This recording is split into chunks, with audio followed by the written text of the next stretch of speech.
बुलढाणा जिल्ह्यामधील लोणार तालुक्यामधील चिखला गावामध्ये छत्रपती शिवाजी महाराजांच्या पुतळ्यावरून पुन्हा एकदा तणाव निर्माण झालाय। पुतळा स्थलांतरित करण्याच्या मागणीवरून एका गटाने उपोषण सुरू केलं। त्याला प्रत्युत्तर म्हणून संजीवनी वाघ यांनी पुतळा हटवल्यास किंवा स्मारकाचं काम न झाल्यास आपण त्याच जागेवर आत्महत्या करू असा इशारा दिलाय। यापूर्वी या वादामधून हिंसक घटना घडलेली होती आणि आता प्रशासन या संवेदनशील प्रकरणावर काय तोडगा काढतो याकडे लक्ष असेल।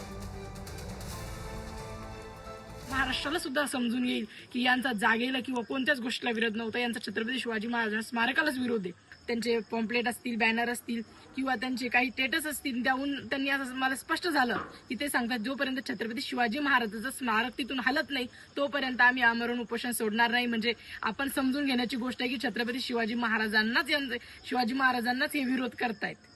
आणि माझा समोरचा एक विषय राहील, जर छत्रपती शिवाजी महाराजांचं स्मारक कधी हललं तर मी शिवभक्तांच्या पदरात माझी छोटीशी 4 वर्षाची मुलगी टाकून जर छत्रपती शिवाजी महाराजांचं स्मारक कधी हल्लं तर आत्महत्या करेल, त्याच दिवशी त्याच ठिकाणी। स्थलांतर फक्त या कारणामुळं की या गावा मिळून एक सार्वजनिक एकच जागा आहे आणि या जागेत सर्व लग्न समारंभ, सावडण्याचा कार्यक्रम, तेरवीचा कार्यक्रम, लहान मुलांचे खेळायचे कार्यक्रम आणि अंगणवाडी वगैरे असल्यामुळं इथं कदाचित काही होऊ शकतं। त्याच्यामुळं हे स्थलांतर करण्यात यावं। प्रशासनाने यापुढे काही कारवाई नाही केली तर आम्ही असेच उपोषण, आमचं जोपर्यंत मागण्या पूर्ण होत नाही तोपर्यंत उपोषण आम्ही मागे घेणार नाही।